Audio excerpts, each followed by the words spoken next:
ایک بوڑھی عورت مسجد کے سامنے بھیک مانگتی تھی۔ ایک شخص نے اس سے پوچھا کہ کیا آپ کا کوئی بیٹا کمانے کے قابل نہیں ہے؟ تو اس بوڑھی عورت نے کہا کہ ہے۔ تو پھر آپ یہاں کیوں؟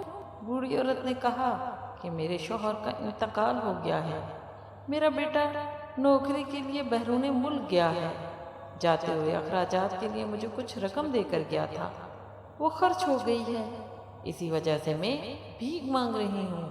اس شخص نے پوچھا کیا آپ کا بیٹا ہے؟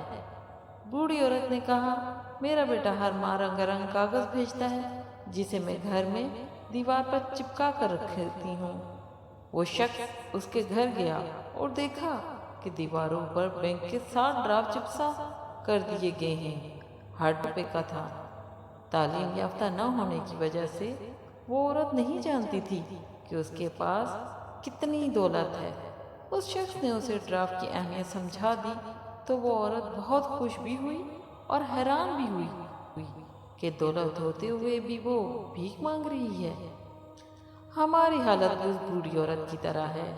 ہمارے پاس قرآن ہے اور ہم اسے اپنے منہ سے چومتے اور ماتھے پر لگا کر اپنے گھر میں، لیکن ہم اس کا فائدہ صرف اسی صورت میں اٹھا سکیں گے جب ہم اسے پڑھیں گے، اس کے معنی اور تفسیر کو سمجھیں گے، اس کو اپنی عملی زندگی میں لے کر آئیں گے، تبھی ہماری دنیا اور اس کے بعد کی زندگی دونوں بہتر ہوں گی۔ بہت بڑا خزانہ ہے ہمارے پاس موجود ہے، لیکن ہماری جہالت کی وجہ سے اس میں چھپے انعامات سے آج ہم سب محروم ہیں۔ ہم سب کو قرآن پاک کی عظمت کو سمجھنے کی توفیق عطا فرمائے، آمین یا رب العالمین۔